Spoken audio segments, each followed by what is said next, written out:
patriots hit the fan, we're overrun. Sending boys in the trucks with the 50 cals. Tell every swinging neck, bringing extra rounds. Hang in now, boys, we're on our way. Don't send them all to heaven before we get a taste. Whoa, cry havoc, let's slip the doors away. What you gonna do? And happy Sunday, folks. We made it through another week, y'all. It's the Double S Podcast. It's me, Gene, flying solo tonight till our guests get here, that is. Man, you're in for a show tonight. Two of them, some of my most favorite people that I know here in the Colorado area, they're joining us here tonight. We have Eric and Leslie Allee, state champion, power fishing, outdoor enthusiast, power couple. Going to join us here on the podcast here in a little bit. They'll be connecting up here. Got a few things that we'll go through. How the heck have you been, man? How's everybody been out there? It's been a wild past couple of weeks, man. Has it not? Lot of weird stuff. Good, bad, you name it. It's kind of been all over the place. Hopefully you're doing good. Hopefully you're staying tight to your support system out there, your family, your battle buddies. Hopefully that's staying top priority for you out there. If it isn't, make it so. Make it so. And of course, you know me, man. Get outdoors. Find a way to get that sunlight on you and engage the outdoors in some way. Speaking of, we've had a crazy busy what is now, as we're getting close to the end of our season here for the field ops events. As most of you know, the season for us, we have a window there of months where we can actually run these, because we don't want to put new people to kayaking. We don't want to put them in a situation where it's a cold water situation. And just increase the, any type of danger there. So we have kind of a limited window, and end of September kind of usually is that for us. We get a few things in October, but not a ton. And so, so that's the deal. We're coming to a close, but it's been hot and heavy. We'll share some pictures of that here with you here. This last weekend has been pretty awesome. Our little Ranger Appreciation Weekend at Stanley Lake. They took care of us all year, so we like to try to take care of them. Let's go ahead and pay the bills here before we get going too much further. Every episode of the Double S Podcast brought to you by the Romans Warrior Foundation. Hashtag helping is healing. What I'm going to tell you, folks, we got big things coming down the line. Some great collaborations that are going to be working with Romans Warrior Foundation, all circling around the Global War on Terror's Wall of Remembrance. So a lot of good things coming there. We're going to be looking to try to get this memorial in as many areas as possible next year. 26 is going to be a busy season.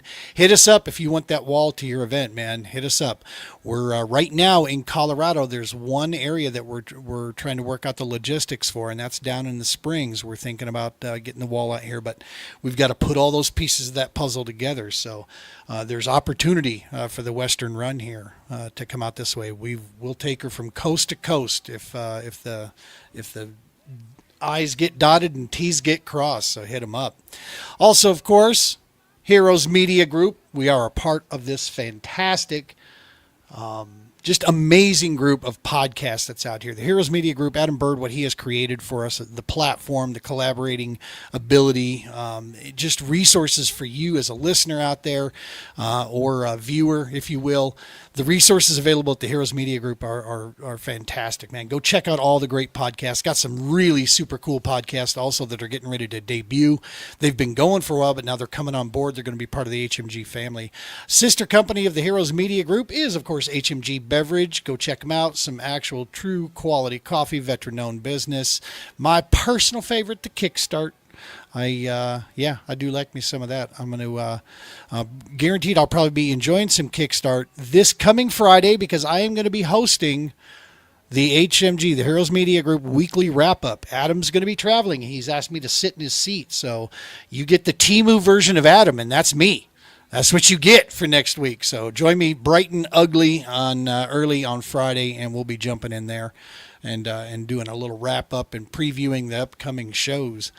All right, bills are paid. Let's touch base real quick on just a couple things. What's going on around there? We're gonna hit on a couple pieces here, and then I'm gonna share a really cool, great story, because as we always do, we try to end this thing right on the positive tip. That's what we're aiming for, man, is to try to take things into that positive zone. But let's touch on the not so positive. We had our hearts go out to the families and friends of Peyton Hughes. This is a young kayak angler that was down in Toledo Bend. And terrible accident. Don't know the details. Can only speculate at this point. I don't know if anything has been officially released there. A lot of speculation that the young man didn't have his PFD on there. Again, I think it's important for people to remember speculation. Right? Let's keep that going there in this point, and really keep our focus and our positive thoughts going to the family there as they go through a very difficult time. This young man was 21 years old.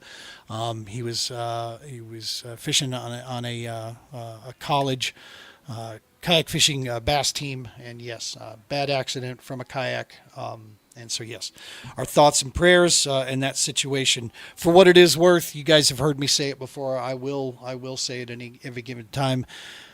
Dude, the PFD, it's not a personal choice, right? It's a responsibility. Wear it. You're out there, okay? You got first responders that are going to be putting their lives on the line to try to put the pieces back together for your family, and think of your family and friends, right? Wear the PFD, always. Just a good, solid reminder. In my personal, those automatic inflators, you want to put your life in the hands of a seltzer, an Alka-Seltzer tablet, you go, go ahead. Not me, man. NRS Chinook, Stolquist, there's a lot of amazing, great PFDs. I've been in an accident situation where I got thrown out of my kayak, and I can tell you that Chinook is no joke. That thing does its job rapidly, fast, and took care of my big, chunky butt out in the water there with no problem. And I'm damn glad I had that stuff. What else? Something that was developing, I just saw that was going on there. There's another really rough situation coming out of Michigan. We don't know much about it just yet. If you're seeing any reports on it, there was a church situation that took place there. Looks like there was some sort of attack on a church. By unfortunately, what they have released, state police said, is one of our brothers and sisters out there is an Operation Iraqi Freedom vet. Is who the shooter was. And so don't know what's going on there. Not quite sure. Watch that stuff as it develops to see where it goes. I wanted to take real quick that little reminder. This is where I differ from a lot of people out here, right? And this is one of the things we talk about on the Double S all the time. There is an objective truth. That means this isn't open to your opinion. Your opinion is irrelevant. There's an objective truth to right, wrong, good, and bad. Okay, that's not a subject. These aren't subjective things. And unfortunately, there's a generation out there that thinks that there is, and there's actually people out there that thinks that these things are subjective, and they're not. There's good and bad. There's right and wrong. And doing what's right, whether you like it or not, whether it bugs you or not. Most of modern day society has pulled this stuff from biblical reference, man. It has. That's just the truth, dude. It's where it's at. I don't care what your belief system is at. Right and wrong, good and bad, man. It comes from that, because that's how you have a good society out there, right? I'm talking about this stuff. Why? It's the mental health game. Because right now, what you're about to see, what's going to come out of some of these horrible situations, you're going to see people jumping, and idiots that have been elected into power are going to use it for all kinds of goofy crap. All right, they're going to jump up there. They're going to try to push their agendas left and right and all this mess. Why they think they have some need to say something like that, I don't know, but they do. But at the end of the day, man, sooner or later we're going to have this conversation, either over a really rough setting, or we could start having it, in broader scale, and that is mental health, folks. Mental health. Get yourself right. And if things are negative, in your life, it's time to start moving those negative things away, man.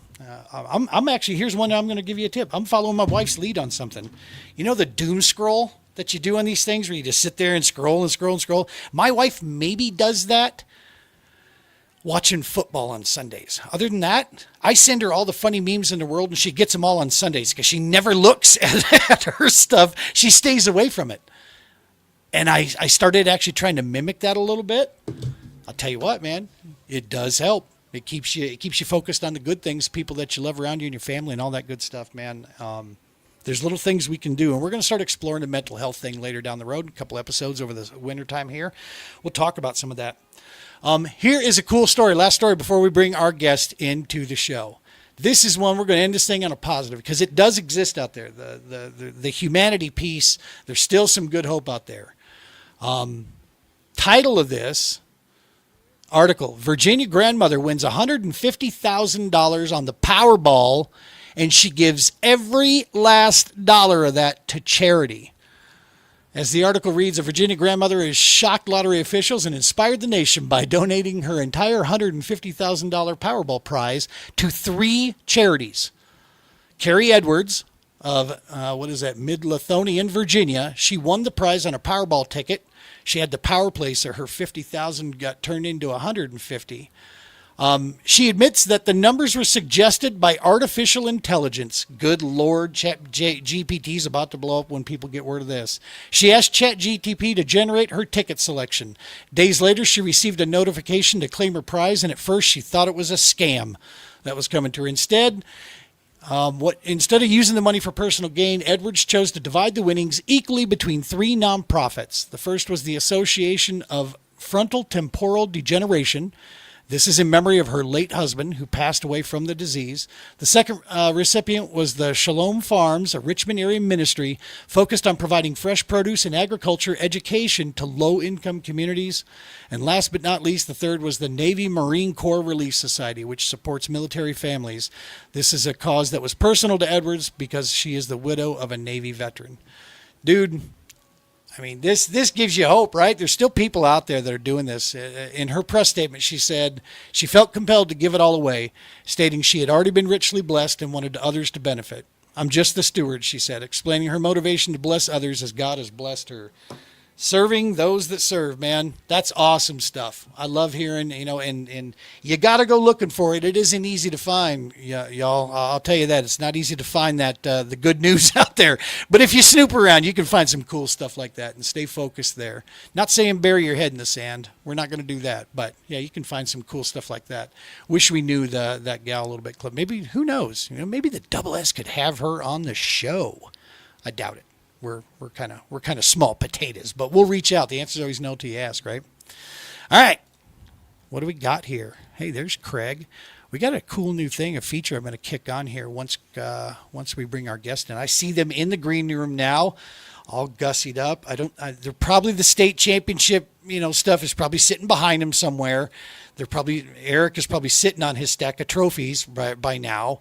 And the champ, she's over there. Yeah, she's got to be sitting on trophies because she's like the same height as him right now. So I can see. Let me get him in here. We have Mr. and Mrs. Eric and Leslie Allee. What's happening, y'all? Oh, hello. Hey, Gene, can you hear us okay? Yeah, 100%. That's good. He made it. He made it back just in time here. Driving safe, huh? Chen passed me like I wasn't moving at all. So, yeah. Oh, you were out at the lake. Yeah. Nice. The championship's coming up, so we're over preparing. I've heard something that there's something going on in Pueblo. I got a camp spot down there. I think I'll jump in. We'll see. Yeah. It's I have to pre-fish. My sweet lady, she does. Yeah, you know me. I was here, hanging out. I'm with you. I'm with you now, Leslie. Yeah. This is where I'm at. I'm ready to go. I know where I'm going. I'm actually thinking of taking a different kayak than the big monster battleship because I want to be a little bit more flexible. So yeah, I feel good. I'm ready to go fish, and we'll just see what the hell happens. Good. It's great that you guys have that peace of mind. I've been 3 times in the past 4 days, and I'll be tinkering with tackle until Saturday. Good stuff. Yeah, Justin and Jason and I, we talk quite a bit because they're part of the TPO, right? They're my state team, and we're sitting there and they're talking about the weather patterns and the this is and the that and the wind and stuff, and I'm like, cool, man. It's not going to change anything I'm doing. I'll tell you that right now. I'm gonna let the morning tell me what I need to do, right? I'll have what I need to have. And if it requires something that I don't have, good luck, because I got a lot of shit. So, Yeah, it's cool hearing that from you, and then Leslie, and then you got the beautiful gal that donated $150,000, and there's so much grace going around, and I'm a miserable prick. So, and we love you for it, dog. We love you for it. I've got a paper map behind me. I wake up and I look at maps. Yeah. It's just yeah. I was there, but with our focus kind of changing a little bit different here, what I'm looking forward to and what I miss, man, is you guys, right? It's the people. The tournament side doesn't juice me anymore as like it used to, but being there amongst the community, amongst the people, that's what I'm looking forward to the most. And yeah, I think I found a little bit of what Leslie's talked about for a couple of years now, and that is, man, when I'm on that water, I'm so damn grateful and so damn, happy just to be there. I'm ready to kind of connect in and listen to them and see what's going on. Yeah. Fishing's been, I personally feel like I've reconnected to that passion, man. I get outdoors and I'm coming up with different baits and different thoughts. We literally took a flatworm and put it on a Ned rig, and I got a vet because he didn't have a drop shot rig set up, and I was looking at them on LiveScope. There were like 10 of them, and they were swarming. I'm like, dude, you got to get your bait in there. Okay. Just get in, because they're not going to hang out for long. And he got, I can't remember what it was, but he lost his little general that I had on there. And so we took the net head, and he's like, just thread this on. And I threw him a flatworm real quick. He started hammering him on this little shad flatworm. I'm like, that's nuts. But yeah, I mean, it's the same as just about anything else. But yeah, little knick-knack stuff here and there. Well, this is awesome to get you guys back here, man. Yeah, I'm looking forward. You guys camping down there, or are you hitting the hotel? No, we're staying at the Smells Like the 70s Inn. I believe, what's it called? What is it called? It's like the Quality Inn or something like that. The other power fishing couple in Colorado, Paul Roth and Jason Duong, they stay at the same place. So yeah, it's over in it's the one hotel over there in Pueblo West, right? Yeah. Like a really it's a decent one. I've actually stayed there because we had an event the next day, and it was clean. It's clean. It's clean. It's easy to get to, easy to get out of. Yeah. Simple. I'm gonna sleep in the truck this time. Brick, Lovall, and I, we got Site 24. We're gonna be at the campsite down south. Okay. And yeah, I sleep in the truck because that way Lovall can't sneak in the cab. Later I can lock up. I'm safe. He can't get to me that way. It's interesting. You guys have community, and it's bonding, and it's all the rest of this stuff. Like, I don't even have that in my home. Like, Leslie is. I'm basically by myself. Leslie. I'm good with it. It's since I've been a kid. I've been like this since I've been a kid, and it's one of those things. I told her today. One of the 3 days I was pre-fishing, DBM, the Denver Bassmasters. Oh, blow it out your ass. So, Denver Bassmasters. They had a tournament on Saturday, and I had a fish on, but I didn't do anything because I didn't want anybody to know the area that I was fishing. I've always been like that. I don't. Now afterwards, Gene, I'll talk fishing, and then I come back to life or whatever. But yep. There's a couple guys like that. Trev is kind of like that too. He gets locked into his zone, and until you get him done, from the tournament, he's pretty zoned in. Strawbridge is kind of that way. But yeah. Sorry, we got our two. Oh, it's all good. That was a lie. I'm never alone. No, I have 7 guinea pigs, 3 children. I love it. Yeah. I love those guinea pigs. Yeah. But it is funny, and we've talked about it before. Before the tournament, it's going to be the same thing. Leslie's she's gonna say to him, "Give her to the neighbor."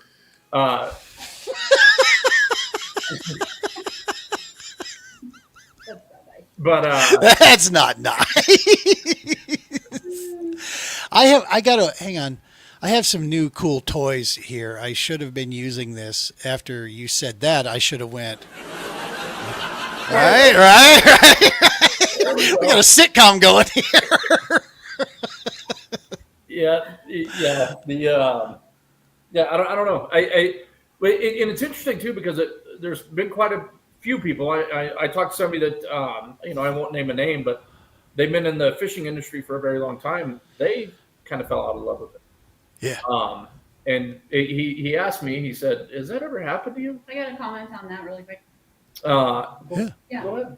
Like, what a shame we all get these opportunities, right? I don't know about everybody else, but I'm on the female side of it, so I gotta make sure, this is taken care of, that's taken care of, and all, and then pack up, get the money for your hotel, right? Make sure you're healthy enough to get out there, your money for your tackle and all that stuff, and you get on the water from this stretch to this stretch, and you don't even enjoy it sometimes. Well, I do, but I've seen people get out there and go catch a huge fish that maybe is a trash fish or whatever that isn't what you're looking for, and just toss it off like it's nothing. And right. And the end of the tournament day, you're just miserable. I'm being attacked. I feel this is personally driven. It's a shame, really. It really is, honestly. Not just you. I'm just saying. I've seen it in general. Yeah. No. I'll. For me, it's not that I have a hate of tournament fishing at all. I still love it. I still love hearing about the guys and gals out there doing it. For me, though, unfortunately, it started to steal something from me. Mm-hmm. Even when I would sneak out, if I ever had the chance to sneak out just for a personal, just alone time fishing. Mm-hmm. I'd hear a clock in the back of my head, and I felt like when I was out there, I had to be doing something, improving a skill set or doing this or that. Mm-hmm. And to be honest with you, it turned into just work because it was either I was tournament fishing, practicing for, or I was taking folks out, on field ops. Mm-hmm. And I knew that I'm not going to let this suffer where people see that of me, that I'm getting worn out. I can't do that when I take my brothers and sisters out on the water, man. We can't, I want them to feel the passion coming from me on this. And so I had to make a choice there. And so, I drew back from it. I'm still going to do them here and there. I checked after I had the spill with the kayak. I checked and made sure with Flanagan and Strawbridge. I'm like, am I qualified for the championship? And they're like, yep. I'm like, cool. Then I'm done for a while. I'm going to just focus on the TPO for a while and these events, and I'll see y'all at Pueblo. Pretty much. Well, you're balanced, right? And you look very good, by the way. Yeah. You made a comment about something earlier, and it's like, dude, you're half the man you used to be. I am a battery down. Yeah. I took one 36-volt lithium battery out of me. About that much weight is what I've lost. Yeah. Set it up. I gained a quarter to 3/8 mile per hour in the kayak by doing so. That actually might get me to lose weight. Right. That's what I'm saying. Yes, Chen, this is live. Let's got a couple comments here. We got Craig. What's up, buddy? Thanks for joining in. Congress will not address mental health issues. Yeah, I feel you. That was from my comments earlier there. It's not going to be easy, but we don't need Congress. Screw that. I'm talking about people locally at home. Start in your community, man. That's where we got to be. That's where we can grow this stuff, is from there. Start in the freaking mirror. Right? Step one in life. Don't be a dick. That would solve everything. Start with that. See, I'm of the same area. I am the rub dirt on it guy, which is why I have to surround myself with smart people so that I can, I know when someone could use some help, I'm not the guy you want to talk with. Okay. I'm not that guy. My kids will tell you that. Dad, I got this. No, you don't. Let's go. Hey, here we go. By the time we got Mr. Collins checking in with us. Our hearts are with you, brother. You be safe out there. He's been Mr. Collins is deployed now, so he is apparently in Hades right now, as he says it is hot as here. But yes, he's deployed out there, so we're hoping everything is good on that front. We get him back. I think when he comes back, it's Tennessee, Alabama bound, something like that. I don't know, someplace out there where there's big fishies. Yeah. Going to be a lot of fun. Who do you ever? Oh yes, Brother Joe. Army combat vet taken out here, and a man that we tie in with. Yes, being out there unhooking fish for another veteran. Yeah, treating him like driving Miss Daisy. We tow him around behind us.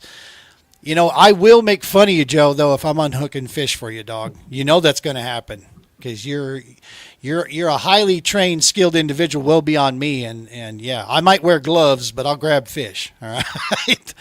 And Chen wants to know if this is live. Of course it is, Chen. Eric was literally just fishing. This is crazy. Passed him on the highway. Yeah. He's a busy guy, Chen. He's a busy guy. Going back to that balance thing that we were talking about earlier, I've always had tunnel vision with fishing, but I think there's an important distinction to make. I'm a fisherman before I'm a tournament fisherman. You know what I mean? If tournament fishing ever affects my fishing, I'm done. Yep. I won't look back. I won't think twice about it because I'll catch walleye. I mean, how many species do we chase in a year? I don't care. It's A lot. A lot. I mean, it's all of them. Exactly. Well, and the interesting thing for me, the reason why I think I got so ate up with it is mental health. Is actually I've had anxiety my whole life. I'm not shy about it. I've been agoraphobic at different points in my life. I was on a bunch of this turned into a Oprah TED Talk. Sorry in advance. Oh, this is great, man. But I got agoraphobic. I was like, I don't know, 25, 26 years old, something like that. So agoraphobic, for folks that don't know, I wouldn't leave the house. I was just, so I go to the doctor, and I'm not judging anybody that takes medicine. There's a lot of stuff that helps people. So anyways, they got me on a concoction of meds that I'm getting through the day, but I don't care about much. I'm just kind of blah. And so when you're agoraphobic, you clean stuff over and over again, which is, she's going to laugh at that because I'm not a very clean person. But so you organize them I found my fishing magazines. And nice. I was like, oh yeah, that's my life. And from that point on, I didn't take medicine anymore, and I've fished like a crazy SOB every opportunity I could since. But it's medicine. You know what I mean? It is 100%, man. It's why It's why we do what we do, and why we try to get so many of these folks outdoors, because it is. Yeah. I never knew that, Eric. That's super cool, and thank you, man, for sharing that stuff, because I know that's going to resonate with a lot of guys watching this, 100%. Yeah, I mean it's one of those things where I've had it my whole life, right? But it's peaked at different points or whatever. But you never hear somebody that's got diabetes apologize for insulin or whatever. But I've got anxiety. I'm not apologizing for it. I don't. It's not weakness. It's not nothing. It's something that I got, and I found my medicine. There's different medicine for different folks. I did think it was alcohol for a while. Turns out that's not medicine. Not for long term. That one's not a good long lasting resolution. Yeah. But because of fishing, I mean, it's everything. So it's we're talking about mental health and the stuff going on in the world and all the rest of the stuff. Like, dude, take your shoes off, put them on the ground. There's something. Right. It's just. I've seen something actually on that. Now I've not looked into anything behind it, because I do believe there's probably a good chunk of a good dose of faith that comes with this. But there is a mentality piece. There's a philosophy, if you will, that it assists with helping you ground to this earth, is getting your feet on soil, getting it on dirt and grass. Of course, my stupid overthink brain is like, yeah, but this is sod that was probably grown on a farm somewhere and brought in, and then there's fill dirt underneath me. But there is something about that bare feet to the earth, man, that does actually, apparently it triggers some things. One thing I can tell you that is real is that sun first thing in the morning. Don't put your shades on so quick. Let that sun hit, don't look into the sun, obviously, unless you're, hey, Jason Lovell's here. Speaking of looking into the sun, what's up, brother Jason? Love you, man. Thank you for tuning in. Don't wreck your semi. Letting the sun actually hit and penetrate, let that sunlight get in a little bit. It helps wake you up, and that shit's real. I'll tell you that right now. I've actually done it a few times. Oh, damn it. I'm sorry, Matt. That's no grass where he's at right now. I think sand works too, brother. I think it's just a connection right to the earth is what the guy was talking about. It's that grounding piece, but Who was it so Eric told me this one day. Who said it? Be where your feet are. Who said that? Oh, wow. It's a hockey reference from. I thought it was one of the guys you were talking to. Yeah, it was Glenn Walker. Yeah, Okay. it's a hockey reference. I was having Glenn Walker's from Minnesota. That makes sense. Yeah. Yep. I remember Glenn quite a bit from up there. some sort of meltdown, and Eric said, this guy, he said, be where your feet are. And I thought about that. It's so simple. Yeah. Like, oh, okay. Yeah, because that's where I'm at. I'm not in the past. I'm not in the future. I'm literally right where my feet are, and I'm okay. I mean, that's the juice. I don't know how we ended up with a life thing, but that's the juice, right? Like, all we have. Talking about this gal that won $150,000 and gave it away.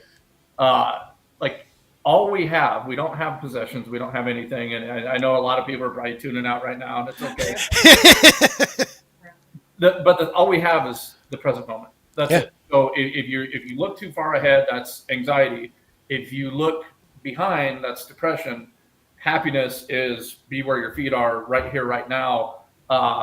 With the caveat, it's got to be on the water for me. But other than that, you got to find your passion, right? We try to expose folks to our passion to see what they think about it, and hopefully just that little. We're actually going to be adding some stuff in. One cool thing I'll let out of the bag. We're going to be adding in some shore fishing next year around Stanley Lake. We've got a Army medic. A vet that's in the area that knows a lot of these little ponds that you can walk to. So we're going to have little hikes with backpacks and some poles, and we're going to take a little half-mile jaunt down some trails and get these guys, for those that maybe the kayak isn't the game.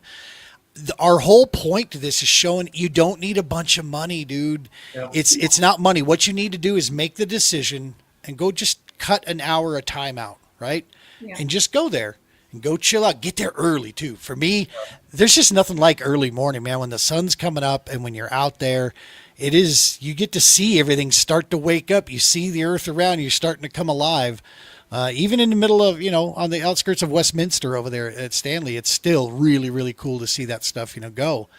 But yeah, man, that's it. For every one of us, you got to find what it is, what's your passion. Some guys, it's hunting, right? I mean, that is bow hunting. Or my nephew just came out here from Minnesota. He lived like Grizzly Adams up in the mountains. He and his buddies got himself his first bull elk. I mean, you're going to drive 1,200 miles, to get here to come do that. You got to love that, right? Yeah. Because they were living, I think they had in 5 days, they got one shower. They came down and jumped in a hotel for one night. Other than that, they were just living on the side of the mountain up there, chasing these beasts. Whatever it is, something outdoors. If it's walking, hiking, biking, whatever, dude, just engage. Yeah, just keep eating until you find your thing. You know what I mean? If you're hiking and you're going fishing, and it turns out that you're not an angler, you're a bird nerd. Exactly. Yeah. What got you? It's one of those things where so I'm 45 years old, and if somebody doesn't have passion, I would love to help them, but I'm trying to think of a gentle way to say this without sounding like an asshole, but there's no way I could say it without being. You were doing so good. Hey, it's the double S, baby. You can say what you need to say. So I heard this week. Well, my client said it's called the holy hush. The holy hush. Yeah. So it's hard for me to spend time with anybody that doesn't have passion. Yeah, it's very hard for me. It's very hard for me to listen in any context, in business and fishing and stuff where it's I don't know how to explain it, because I'm such a nutcase that it's hard. You know what I mean? But there's a caveat to that. If somebody's open to trying something, I'm all about it. You know what I mean? It's just But in the context of like the fishing industry and all the rest of the stuff, which it's. like I go to ICAST every year, and I don't know, my mind's going 100 miles an hour right now, but I go to ICAST every year. There's a pond out front. I'm the only one fishing the pond for the most part. You know what I mean? Like I just, That is awesome. I don't understand half-assed, and I should have probably pulled off. Holy before. hush. Yep. Yep, I'm holy hushing. I'm holy hushing. No, you're good. You're good. Yeah, no. See, the double S, the new deal here. Fishing is just a part of what we talk. We're allowed to speak our piece, man. It's no filters. It's real talk. We put all the disclaimers up front on the front end of this show. We know, but you're right though, man. It's if someone is lost and they don't have a passion of some kind, or if their passion or something that drives them is a negative deal. It is tough to surround with that. And that's like why I said, why I surround myself with smarter people than me that are specialized in it is I am like you, Eric. I'm not a good suit for that.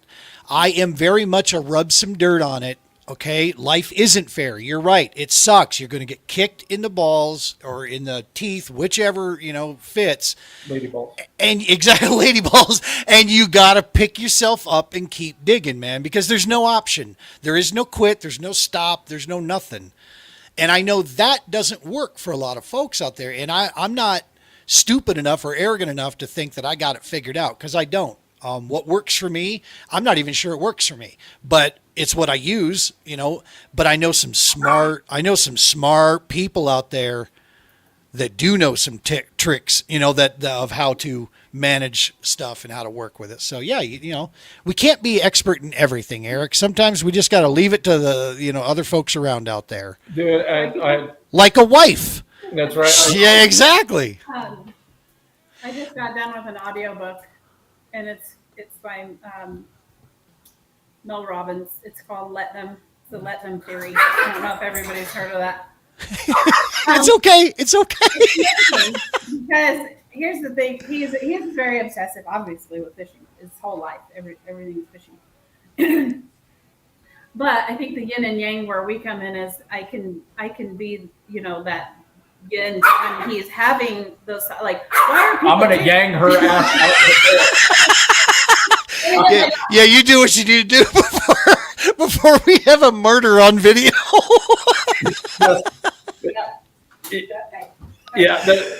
Leslie's very calm, and I was gonna say she's that grounding factor for you, right, dude? Yeah. My wife very not with outdoor stuff, but my wife with just life in general. She helps ground and focus me in when shit gets goofy, right? Yeah, it's real grounded. So to give a little context to the circus right now. Leslie's making sourdough bread, and she said that she was going to do that. Yeah. We got the little dogs barking, and she's the one that's talking about the yin and the yang and bringing. Yeah. Yeah. Stuff can blow up around her, and she is like, "Good, man. We're over here looking for DEFCON 3 situation, trying to figure things out, right?" Yeah, dude. I just. Yeah. Leslie, I had a question for you. Yeah. Before you and Eric got together, did you have a love for the outdoors, or has it increased with the two of you, getting together and starting to share life together? Did that increase for you? Was that something that you were like always open to it, or were you already a fishing nut before that? I've been asked this quite a few times, actually. Yeah. So I was previously married for quite some time and had 2 children. So my entire life was making sure my kids were well. So when I fished, when I was a kid, I fished with my dad in Estes Park while he drank beer by the lake in the spot for hours, and it was great. I played in the water. Sometimes I caught a fish. That was fishing for me, but right. My kids would fish like with their grandpa and their dad and stuff, and I would just be the one making sure they were safe and like clean and all that stuff. So when I met Eric, it was 2019, so right before pandemic. Yeah. I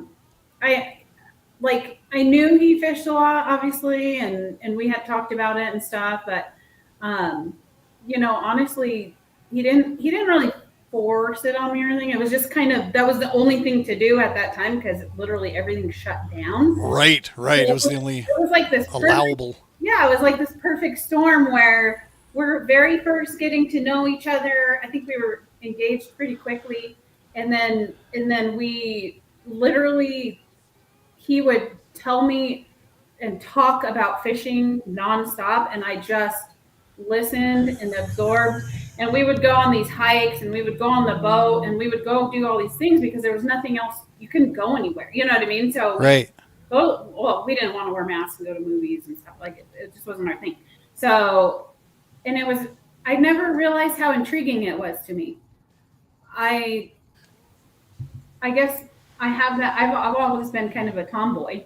You know, I like bugs and I like animals and I like getting outside and stuff, but I never had the opportunity to really like break something apart or figure it out. And when he would talk to me about stuff, I would go, I don't think that's how it is. And then I would kind of research it and break it down myself. And then he got me some fishing rods. And he was like, here, try that. You're a girl. And I would just start picking it up. Like it just came really naturally to me because I think it's because it's nature. And I was going to say, you're a Colorado native, right? yeah, I love, Yeah, and so the you fish. I love the actual fish themselves and why they're that color and why are they down there and what do you eat and why are you eating that? You know, and like all that stuff. how was your day? And Like, there's your grandma, the really big one. You know what I'm saying? And I love it. And then he put me on a kayak and that was it. But the outdoors themselves, I mean, it's kind of been part of your life. For folks that don't know about Colorado, before the invasion, outdoors is kind of part of your life here, right? You were outdoors. That Colorado was synonymous with that, right? I mean, I can attest to 1990. Up to the 2000s, it was just part of, if you lived in Colorado, that means you obviously got outdoors doing something. If it was hiking, camping, fishing, something, it was part of it. Coming up in the 80s as a kid, I would get out of school, grab my little strawberry shortcake banana seat bike and my bucket, man, and we were out looking for crawdads and slugs and, grass. Love it. Toads and all that stuff. And, that's just. I love it. The depth that everybody has. All I did was fish. So when she's talking about COVID and like that's what I did before. Actually, I fished the whole time before too. Right. Yeah, I'm in the same boat, man. That was when I saw the boat ramps and everything getting busy. I was still in my boat at that time, though. It was like, okay, this is kind of a pain now because I enjoyed actually the boat ramp not being so crowded. Now I got to wait in line a little bit. Yeah. Once I kicked over to the kayak, it was a different game. It's like, okay, yeah, now we're back. But yeah. Well, that's awesome because it's that draw. We talk about this all the time, and you guys, the content you push up, watching all the different species of fish.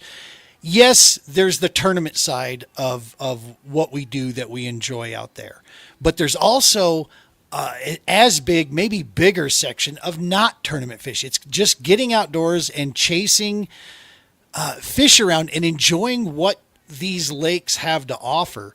You guys have posted just some beautiful trout that you have caught up there. That crappie that you hit, Eric, good night. Is that now, is it official, the state record? Did you get it locked up? Yeah, at one point I had two. Leslie's got one too. She's got the Splake state record as well. That is freaking awesome. And I caught it. How you didn't think I could catch it? See, I wasn't going to tell her she was full of shit earlier, but now we're going to go all the way in.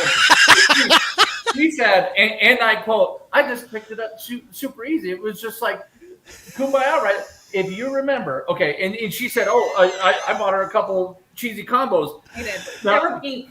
I bought her a casting combo and a spinning combo. Pink. So two. I got her two. I didn't know if she was going to stick with it or not. So I'm not buying her an NRX and a Corrado or a Tatula. Okay. Right. We go to this little pond in Brighton. It's a little skinny pond. Anybody that's fished it, they'll know exactly what I'm talking about. This is before the HOA screwed it up. So there's trees sticking out of the water and all this jazz. And I hand her a casting rod and I said, look, a lot of people struggle with this. So do this, this, and this. And like, I'm too tired to filter myself, Gene. I'm sorry. You don't have to. She picks it up and does it perfectly right away.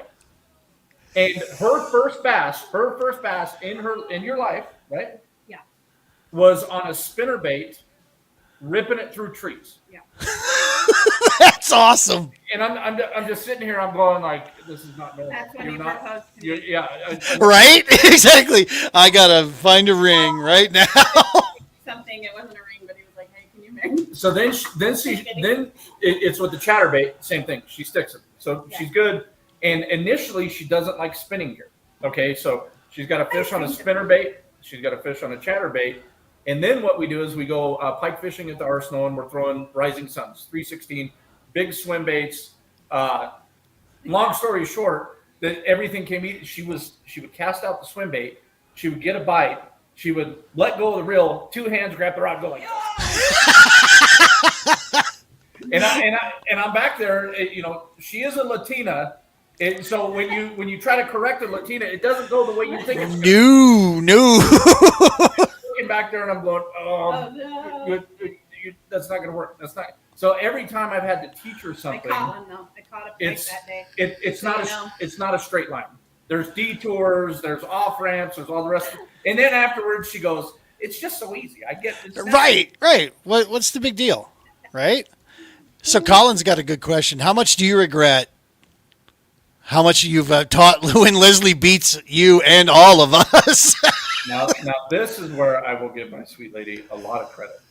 So you give somebody a base. That's all you can hope to do when you're teaching something. Gene, you give them a base. Yes, sir. After that, they have to do everything. They have to find their way. It's like sports, like fundamentals. Yeah. I'm pissed off and proud when she beats me. I'm not gonna say like I'm beaming with pride, because that's not the one emotion. I'm going. I'm so proud of you, dear. But at the same time, I'm going, how did my wife beat me? But I think the same thing when like last week. How did Chin beat me? I was going to say it wouldn't matter. Yeah, that's that side. It doesn't matter who it is. It's how in the hell did I get beat? I'm going to tell you the secret, you guys. Everybody listen up. Gene, if it crashes, it's because she's getting ready to tell a secret. Bigger fish. Yeah. That's because I landed the bigger fish. Yeah. Yeah. Yeah, that's it. So I don't know if you can see this. Let me put this up there. See those scores in fantasy? Mm-hmm. Yeah. This week I'm playing my wife. Oh. Guess which number she is. Yeah, she's destroying me in this. And I'm like, okay, well, all right. And she's like 3-time Super Bowl champ in this league. I mean, yeah, she's got a rep. She knows football, dude. She does a good job. Let's never mind the fact that I coached the sport for 20 years. What good should that help me, right? I mean, nothing. It's okay. This doesn't. Matt, Eric and I fish. We have to make this. Well, I think most people want. We fish completely different. Yeah. Like absolutely completely. From start to finish, it's absolutely completely different. But I do give him credit for, of course, showing me all the fundamentals of everything, because he did. He did show me. Well, there's a logistical challenge to that too when you guys fish different. I mean, it is cool that it's your thing though. You got your thing. He's got his thing. Yeah. But yeah, there's some logistics, obviously, getting the yaks launched and all that. It's just because she doesn't listen to me all the time. You know what I mean? Who doesn't listen there? I'll go top water. Top water is great. I don't do top water. Top water is not my thing. I mean, I can do it. I don't want to do it right then. Right. Yeah. Her angling approach is so simple, it's complex. Right. That's yeah. I can respect that, and I think I understand what you're getting at with that. Basically, this: if I get bit on something consistently, why would I switch? Right. Right. And I go, I don't have a 401k in tackle, not to use it, so I'm going to tie everything on. Boat, right? We're just lucky that we both enjoy doing these things together. I think we're very blessed. But we'll be on the boat and we'll catch fish, and he'll hold on. He'll be like, okay, gotta go. Let's switch. Yep. Oh, no more fish here. Time to move on. It's not a huge bat. Okay, let's go. Let's change our baits. Okay. So what would you guys say for somebody who they're living in the metro area here, Not sure where, it's not necessarily so important, but somewhere in the metro area here in Colorado, and they get a fishing pole, a tackle bag, and a few things of some known good baits. What's the best way for these folks to find little ponds that they can actually go to? Are there resources that you rely on? Now, I know you guys have been here forever and since like dirt was invented, so you kind of have that knowledge. But for some folks out here that maybe don't know, when we're trying to get them outdoors and help push them, what's a great way to find places? I don't know if you can see the steam coming out of my ears. My brain's thinking so hard. So when I was a kid, the Division of Wildlife had a book called Fishing Close to Home.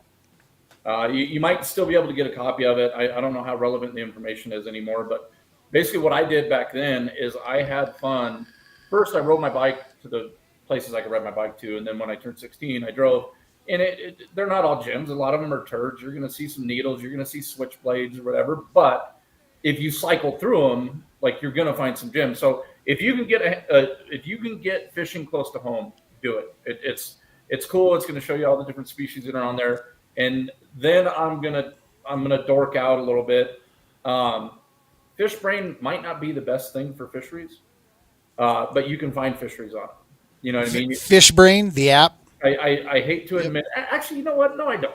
I don't hate to admit it. I really didn't like it when it first came out because people started posting at the golf courses that I fish and some stuff like that. Right. But it's you see an app where kids are getting excited to show other people they're catching fish. I'm all right with it. You know, Yeah. I mean, Fish Brain's a great resource. Dude, old school. Call Discount Tackle. Call Bass Pro Shops. Call people. You know, and if somebody's a dick on the phone, it's like, okay, well, I don't have to spend money there. I'll go to the next one. Right. Am I going to get hated for this comment? I can't tell you until after you say it. Okay. Honestly, the CPW has a great website, Oh, and yeah. it shows where they stock fish regularly. Oh, sweet. I always Yeah. tell my clients, I actually have a couple clients that work for the CPW. Nice. I always tell them, you know, if they ask or whatever, look on there where they stock the fish, you know, the stock, Yeah. whatever. If you're going to go out with a bobber and a worm and have a good time, those are the places you can easily get to. Nice. Car, and you can take your grandma, your kids, yourself, you know, it's easy. That's easy. If you Start. don't attach catching fish to success, you'll have so much fun and you will catch fish. But if you take it as exploring, that's what I loved about it when I and I still do it. So That is huge. Yeah. It's the exploration. It's the journey out there. And when you do that, oh my gosh, yes, I have lived that this year. The moment I calmed everything here and was like, we're just going to enjoy our time out here.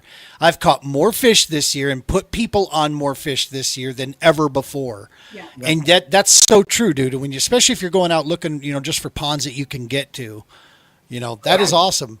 it's not every spring. I get as many miles on my backpack as I do in my boat and my kayak.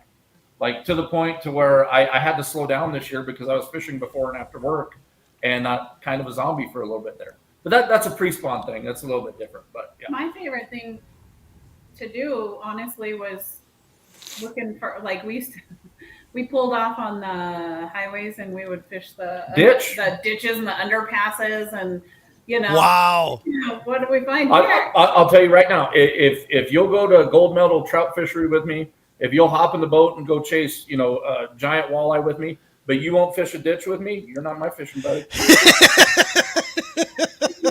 And we got little tiny bluegill, crappie, A bass. I caught a bass. yeah, and the ditches. And they're brought there. I've been told that they're brought there by birds. I don't know. How in the hell do they get in there, right?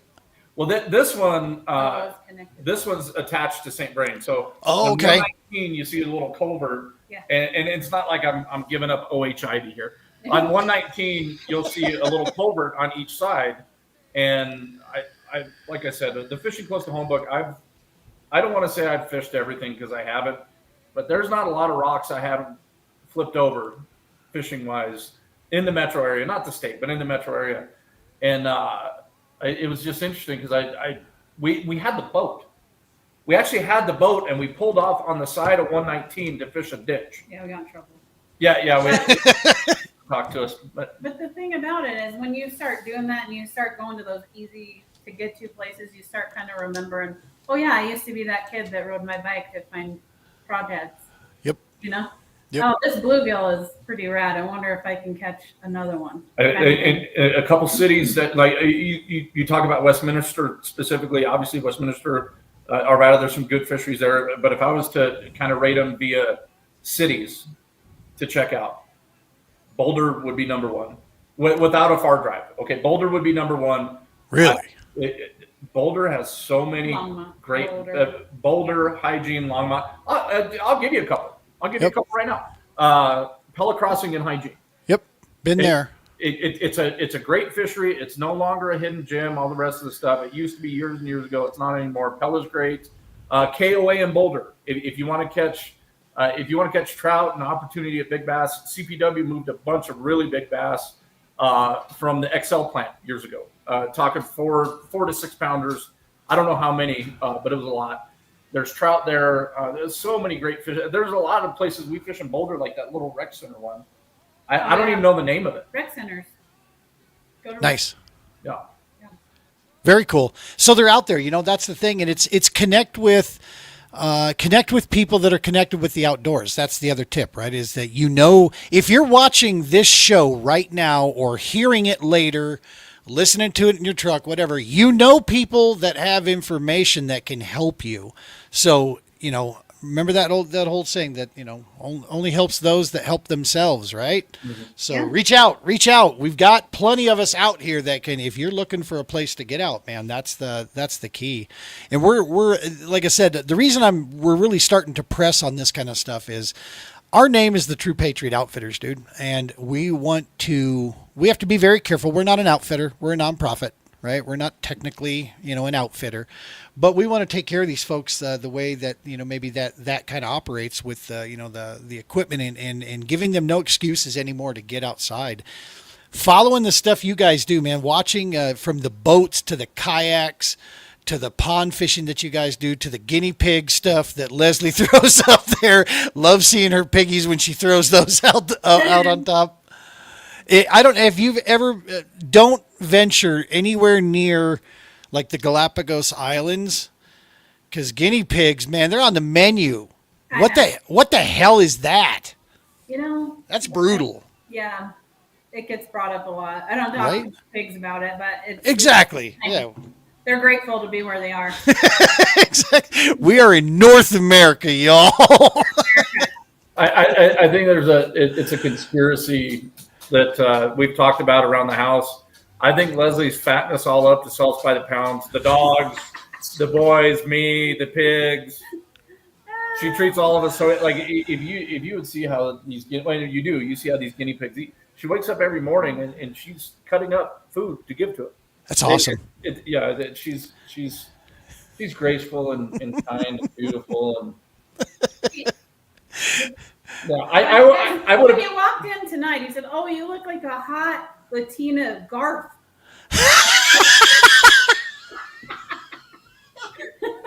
It's true. I was like, "Oh, okay, thanks, Claire." It's true. Excellent. Good.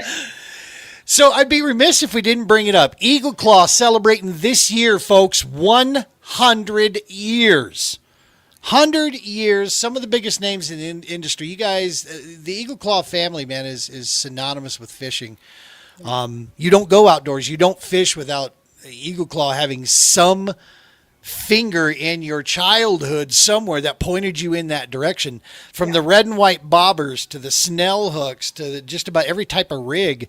And then seeing, the likes of, the Scott Martins, the Shaw Grigsbys, all these, the Wesley Straters and all these guys, that's cool. But when you see, I've had a personal chance to actually talk with Shaw and get to know the guy at the very first Red Crest. what one of these coolest human beings that pulls zero punches. Holy Moses, this guy is straight to the point and goes right at it. But yeah, just an encyclopedia of knowledge that he has, with this stuff. It shows you who you surround yourself with, right? I mean, that's a big deal. But Eagle Claw, you have been a part of everything that we've done with the TPO from I think it was year 2 that we were in operation, is when you and I started chatting. And since then, I mean, everybody that leaves, is leaving with the understanding and the knowledge and a small pack of Eagle Claw stuff here and there that if it's appropriate, obviously if they're getting on a motorcycle and leaving, I'm not going to load them up with, hooks and such, but they know, and they take pictures of, so, they know exactly what it is that we're using, and they see it firsthand. One of the best things that here at Stanley recently, guy hooks up on a drop shot, and I know the rig because I set it up for him. And I'm like, do you have pliers in the boat? And he's like, no, I think I can get it. And he's over there muscling away. I'm like, no, brother, you're going to need pliers because you got him pinned, and that hook is you're going to need to turn it to get it out of there. And that it says something. It's that whole, when you hook them, you own them, Yep. But it's more than that, man. The family of Eagle Claw, what you guys do over there and what you stand for, what you've brought, what you're going to, what you continue to bring. What's that like, man? Because besides the fact that you work there, you're an outdoorsman. Mm-hmm. So to be a part of that now and help shape the future of that, talk to me. You got to wake up every morning going, my fucking job rocks, man. It's not easy. I'm not saying it's always easy, but it's got to feel good to be with an organization like that. I'm going to Conor McGregor this. I dreamed it into reality. Love it. I've actually gotten to be by your side since it started, which has been really neat. Telling the whole story. Well, I'll try to be as quick as I can, and if I punt a dog, just know that my heart's in the right place. So my first rod and reel combo when I was a kid was Eagle Claw. My Aunt Snooks worked at Eagle Claw. She would, bring us hooks and stuff. So it was always a huge thing. This is going to be a spiel. I apologize in advance. So at some point I reached out because, hey. I think your dog's heard the story before. So it turns out I wasn't the one that kicked him. Leslie did. Anyway, I reached out to Drew McGill years and years ago. I don't know how many years ago now. I wanted to be on pro staff. It was the first time I reached out to a company about being on pro staff because I'm an outdoor writer, but before I'm right. Tournament fishing, anything. I believe in the written word. So anyways, I talked to Drew. He was running the program at the time, and he said, we don't have any room. And I said, well, what can I do? He goes, well, we don't have any budget. I was like, I just want you to look at my stuff. I don't care what I get. I want you to look at my stuff. That's all I get. Can I send you an email every couple months? So anyways, with that approach, I kicked out a lot of content. It's funny now. I see Colin, Chan, Flanagan with YouTube and all the rest of the stuff.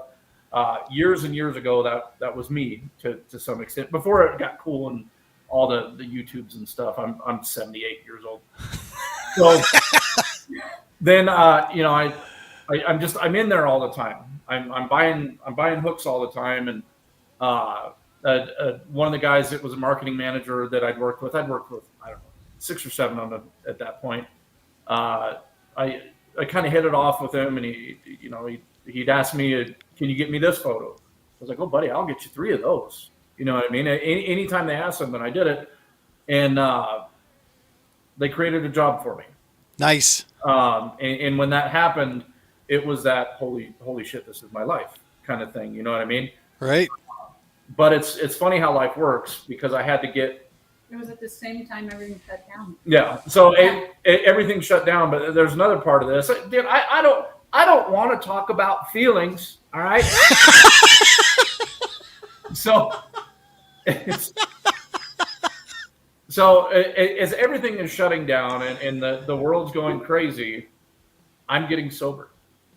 Okay. Awesome, dude. So awesome. It's one of those things where It wasn't like I used to get schwacked and go, punch people well, I did when I was a kid, but as an adult, I didn't do any of that. I enjoyed getting the snootful. You know what I Yep. mean? So, Yep. anyways, I get my life right. When I met Leslie, I knew I had to change my life to keep her.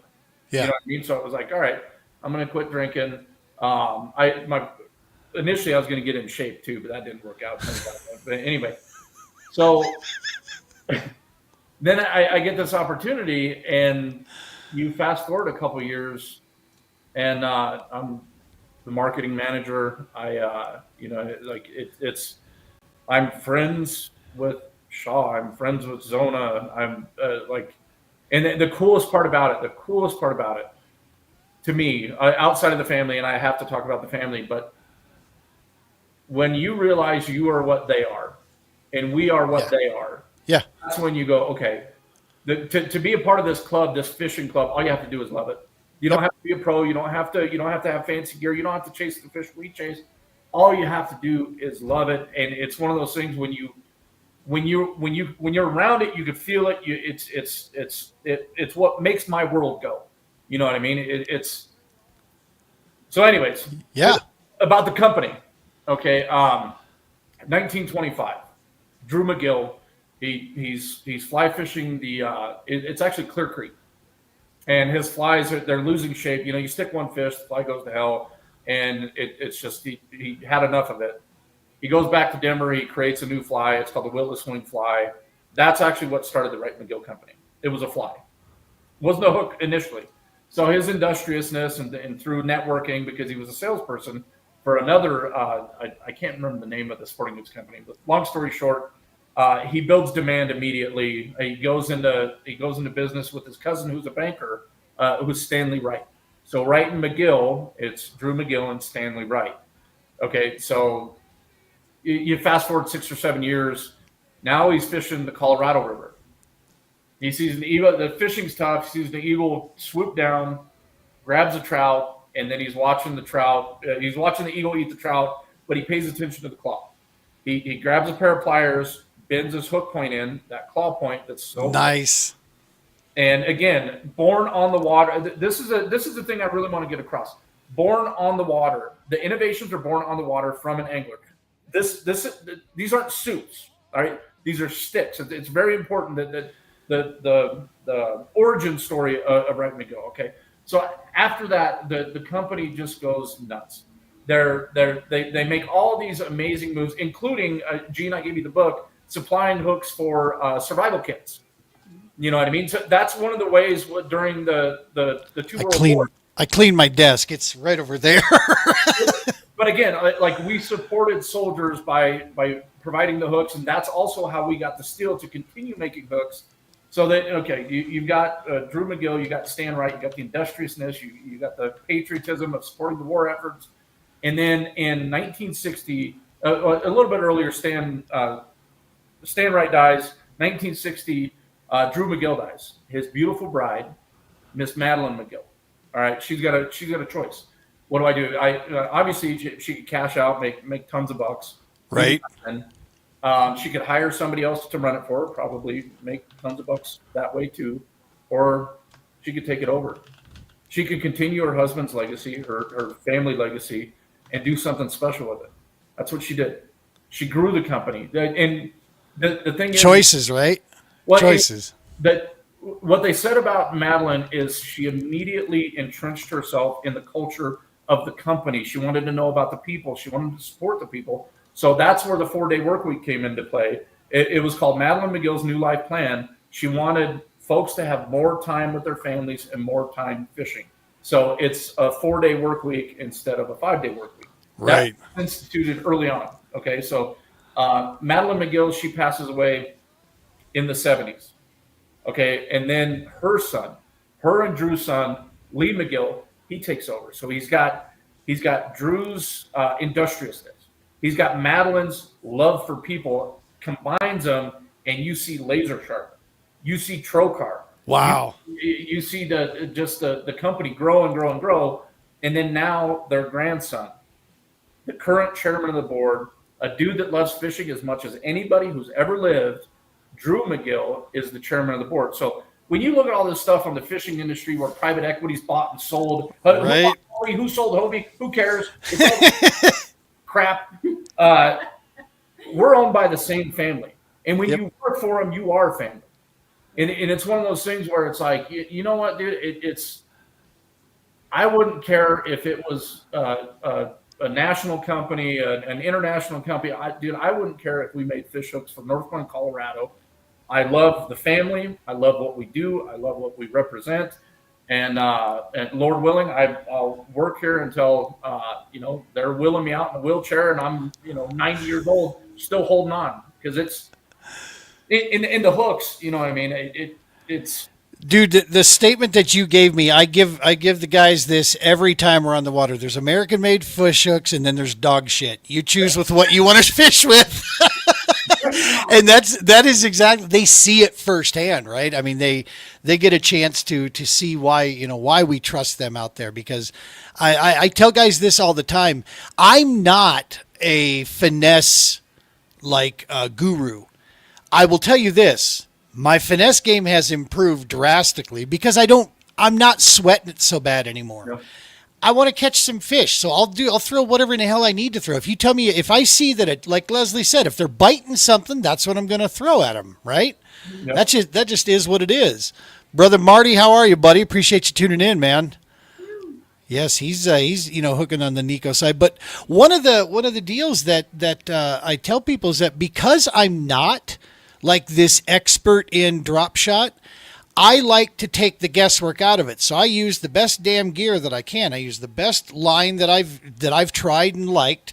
I use the easiest rod setup that I can come up with that for my and then my terminal tackle, man. I want to take the guesswork out. So if my hook set isn't perfect, my hook takes care of the rest of the work for me, right? It can get the job done. It clearly shows. But I've been inside the Eagle Claw building there, and it is not a corporate headquarters. You walk around and it is family. You can tell that. There's a love for the job, a love for the work, a love for what we do out there in the outdoors. Yeah, it is different, dude, and it's just awesome stuff. Yeah, it's more sticks, less suits, right? That's you want to fix the industry, get people that fish in important positions, and going back to the hook thing, dude, if you were to take my stupid, ridiculous spending and reel it in a little bit, and it's actually not that crazy, but reel it in, I would start by buying the best hooks I could. Yep. Right. Because that's the point of anybody that's on your show right now or that's going to watch this. If you're serious about fishing, you got to think about one thing. The first point of contact between you and everything you work so damn hard for, whether you're going to catch your first trout, your son's first fish, your daughter's first fish, a tournament kicker to win the classic, whatever, is a fish hook. Yep. So if it's an afterthought, your performance is an afterthought. Exactly. It's as simple as that. Yeah. And when you and I first started talking, we know the brand that I was using because up to that point, that's pretty much what I had been, told and guided towards. And then I started using them and I thought I was using, what I needed to out there because you do have to take it serious when you're chasing, that fish. That is your first point. Your second is that line. I have come to realize on fishing line, my personal opinion is, there's a lot of hoo-ha going on with that business right there. Fishing line.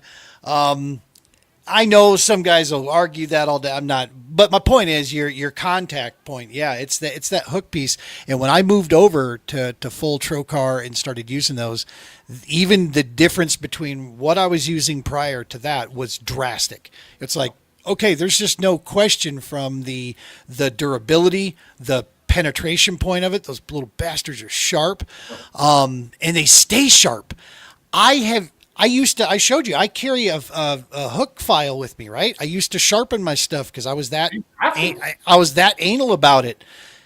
Nowadays it's not near as much as I used to. I can tell you that.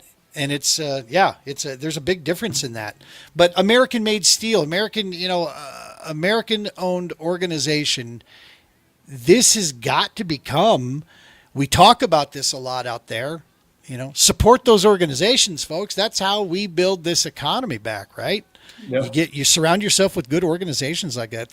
One of the reasons I'm in New Canoe, man, it's veteran owned, American made kayak. I'm down.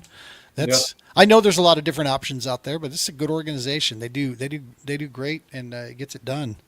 There's something about working with people that fill your heart. You know what I mean? Like it's one of those things. And since I'm not a normal human being, I'm going to go back to the line thing. I think $50 Japanese fluorocarbon is the biggest load of shit. Thank you.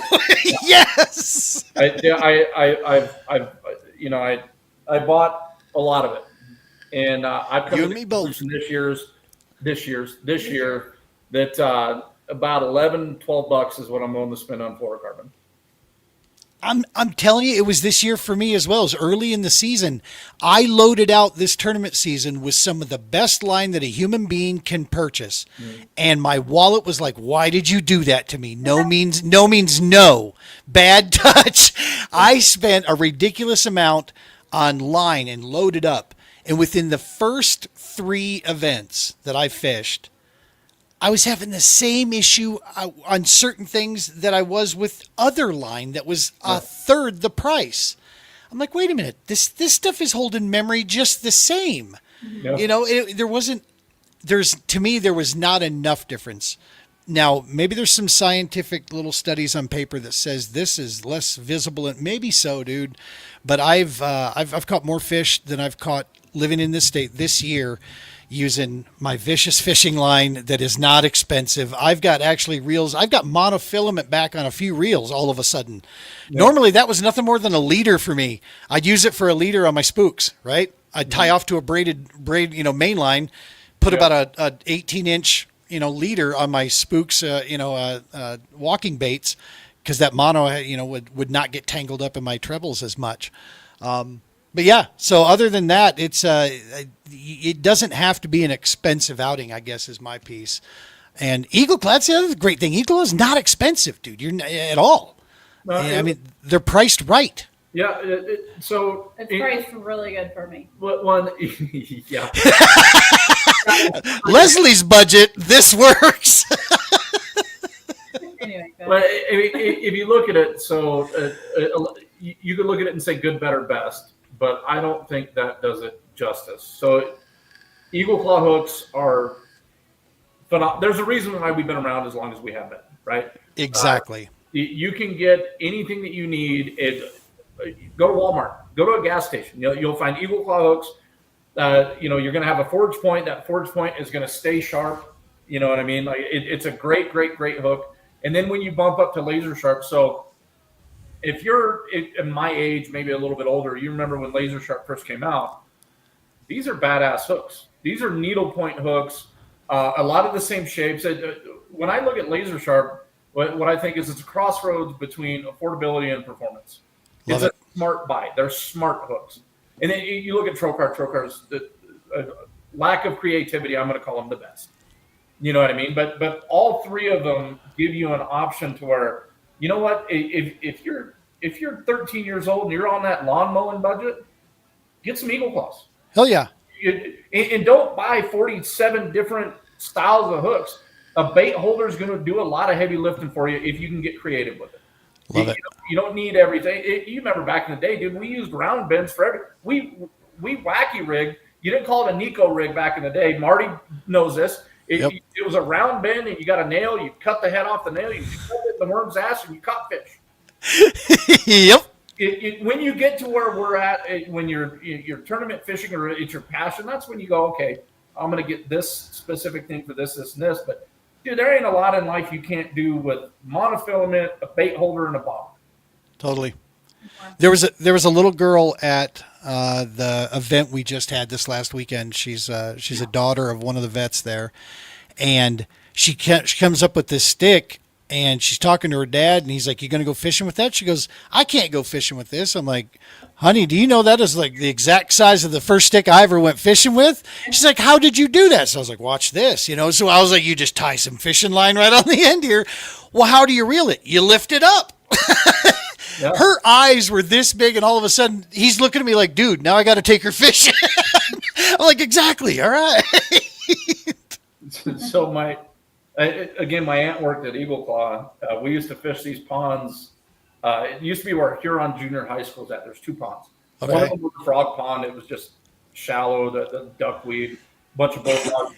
The other one I would catch pretty good bass at. At least there were 5-pounders when I was a kid, so that's like 1.5 pounds. But there was koi in there. There was a couple koi, or really, really flamboyant carp, whatever. They were carp, but they were orange. Flamboyant carp. So we tried with rod and reel a couple of times to catch them, and we couldn't. So naturally, me and my cousin Bo, what we did is we took all the sticks that were around there, and my cousin, my uncle is from Georgia, and so he would do set lines for catfish. Dude, we had about 40 of those around there, and we ended up catching the koi. It was kind of hard to land, but it's the same thing. It was a stick, Yep. 40-pound mono, because that's what we would get at the country store when we were kids. And then I don't remember what hook we used, but yeah, that's the thing. That's the thing. Like that little girl going, no, I can't do that. And then the aha with a little direction. Yep. Was it last year or the year before? We went out with a cane pole, and Leslie was just. I was just getting ready to say, if you don't know anything about a cane pole, then you haven't seen some serious fishermen, man. Yeah, that's my favorite thing to do. We go to the Boulder Fountain. I have the cane pole, and I sit there. Come on, get it. Clothespin, ice jig, clothespin, some thread, and a worm, tie it on. a little worm. I've seen the cane poles in action down in Florida when I lived down there in the bayous and watching them in some of those. And of course on the Mississippi, man, watching guys fish the Mississippi in the South off of cane poles. Yeah. And it's like, this is food though. You understand? They're bringing home something to eat. That's, they're going to sit out there and sit from noon and roast because they're bringing home dinner at that point. Yeah. Isn't that funny how the fishing mirrors the world in a way?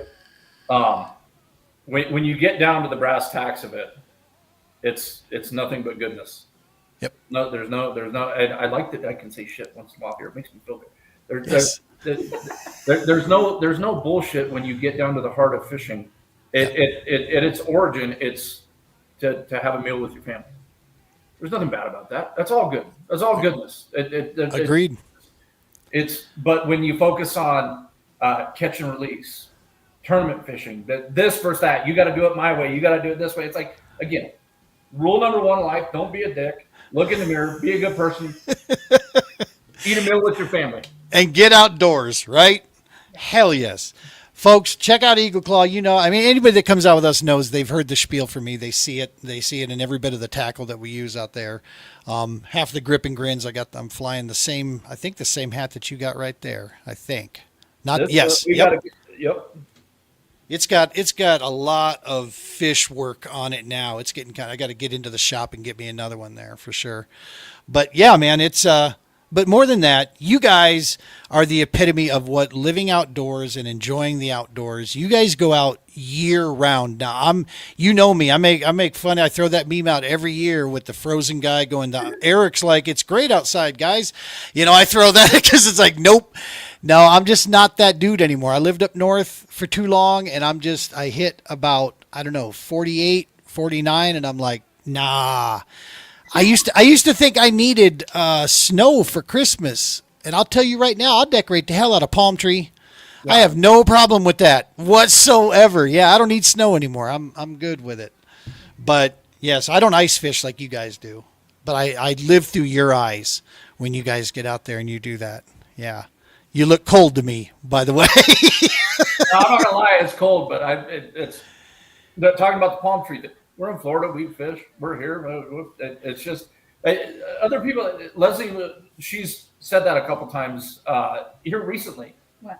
I'll talk about fishing, and she'll go, other people do stuff. Other stuff. Yeah. I love it, man. I love it. You guys, thank you so very much. We could do this all night long, but I'm gonna let you get back to your family. You got a couple dogs there that need some attention, and Leslie kicked one earlier. I saw. So right. No, I just want to say thank you to both you guys for just the friendship over these years, man, and creating cool content for people to follow. We use you as examples when we're showing people the different things you can do and find around out there, especially for, every now and again we do come across where, we try to, we'll have an individual that maybe is looking for something that they can do with their spouse. And sometimes, with the kayak side, that adds another layer, right? It's like, okay, now I need 2 kayaks. Or, yes, you can get 2 people in ours, but that's, if you've ever been in a canoe with your spouse, that's a bad, fast way to divorce court, man. No way. So 2 kayaks, we have to make sure 2. I caught big fish. You were so jealous. Wait. If we went over there, we would catch fish. Why can't we go over there? That's I have a fish on. Okay. It gotta go. Well, look at that. The battery died. We better get back to shore. I am looking forward to seeing you guys down south down there this weekend. It's going to be awesome times. Thank you guys so very, very much for cutting out time here, and I'm sure we'll check back in with you. And who knows if when you guys are hoisting up more trophies, but more in general, just check in with you during when ice fishing gets rolling there, and I'll burr over here and shiver while you guys tell me cool stories about it. Okay. We appreciate you, dude, and your shift looks good on you. Thanks, buddy. It's very cool. You look very vibrant. Yeah. Appreciate it. Yeah, it's very good to see you, and that's all the emotion I can let out. I feel weird now. I was gonna say I don't want to talk about feelings, Eric. Jesus Christ. I'm looking at him like, what? Yeah, she's more like, what the hell? All right, you guys have a great night. Thank you so much from all of us here. We'll be touching base soon, and tight lines. And much love to you guys. Take care. Yeah. All right. All right, folks, we're going to wrap things up here real quick. Before we do, I'm going to go down through some pictures here. We're going to show you some shots from this weekend here. Now, they're in no particular order, so bear with me on that, all right? But I just wanted to share some of this weekend we just had with the TPO over here at Stanley Lake Regional Park. First and foremost, big shout out to Stanley Lake, all the staff there, the city of Westminster, and the local hero that came through for us at this event was Snooze Eatery. If you guys have not had Snooze breakfast, they're only open for breakfast and lunch. Get by a local Snooze. Now, our personal favorite, we're going to tell you right now, is on 104th. It's in Westminster. Go see Jamie and her crew there. We love you guys to death. Thank you so very much, folks. They supported this event on a major, major level for us that made that morning amazing. Sitting at camp, eating a feast made for kings. It was amazing. And Snooze stepped in there right to the front saying, we got you. Let us do something to help with this, because they loved what we were doing. So I'm going to share real quick here. Let's share screen. Let's see if I can find it. How about, yeah, there we go. We'll share this. And we'll bring it in. There it is. Now let's see if I can pull this bad boy up. Let's see if it, let's go ahead and open. Hey, there we go. Nope. It didn't show it, did it? Okay. Hang on. We're going to stop that. Now we're going to share a screen. And it's going to be this. All right. Here we go. And let's go full screen with it. There it is. So this was our, we were set up down on the beach here. We're just going to buzz through some of these. It was just an amazing weekend here. Sharon, this is a family of, we got a pair of vets, 3, 4, 5, 6 vets in this whole thing that you're going to see here.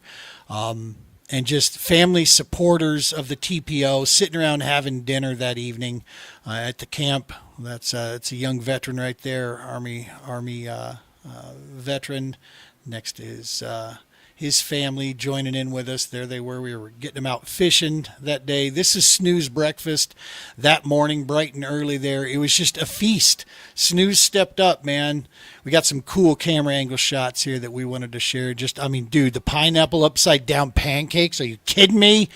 Way to destroy my belt line right there. You could, like my bunkmate said, he could hear me getting fatter just over there. And then, of course, New Canoe, man. I can't say enough about this platform. There's a lot of kayaks out there, folks. A lot of good kayaks, a lot of great companies. New Canoe, I'll tell you what, they're one of them. Our partnership with them from day one of the True Patriot Outfitters, putting people in a craft that we know is stable, is made with quality, it's got the right people behind it, and they make it possible for the TPO to get more kayaks when we need them. In a veteran-owned organization that we can support. We love New Canoe with everything we're doing out here, and without them, we couldn't get it done. Some great shots here. This is a great shot. We got an Army vet here with one of his kids sitting in the front of the Unlimited. He's paddling out to deep enough water to drop the motor so he can buzz around out there. Super cool. Boy, that was a great angle of my ugly mug. We also had the Heroes on the Water kayaks out, talking to folks about our work with the Denver VA therapeutic program that we do. We let folks take, those are paddle kayaks, so we let them take those out. Like I said, no particular order on this stuff. Just it's one of that is Brother Jason right there.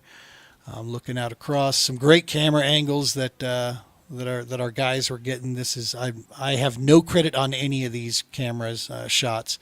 That's my ugly mug there. First thing in the morning as we're having breakfast there next to my wife and the team getting ready. Yeah, it was an amazing weekend, man. Sitting around the campfire at night, that was super cool.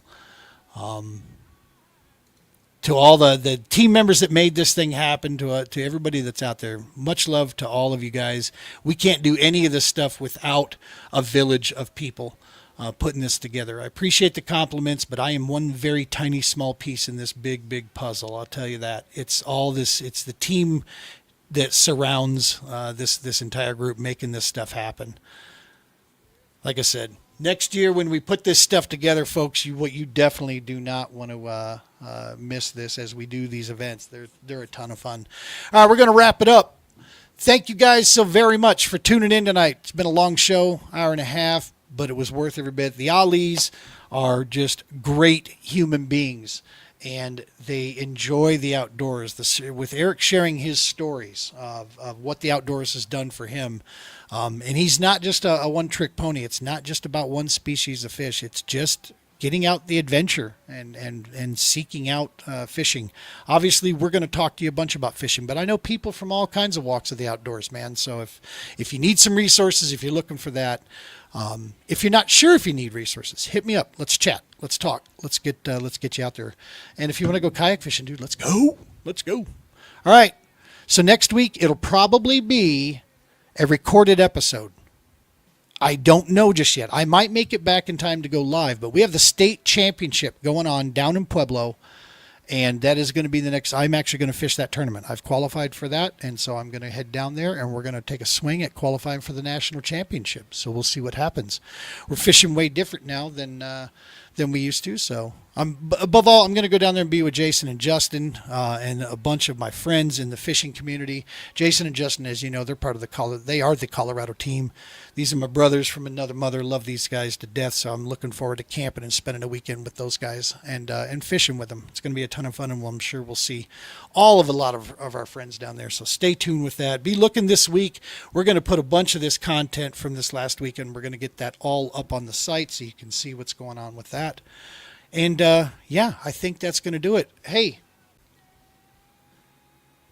find the good, right? Find the good out there. It is there. You just got to look for it. Get away from, disconnect from the digital world for a little bit here and there. Save yourself a little bit. Save your brains, right? And get outdoors. Go for a walk. Let the sun do what it does. Let the rain do what it can do. Whatever. All right? Till next week, stick with us here. Tight lines. Be safe. And as we're adding in here, take care of each other. Love you guys. We'll see you next week.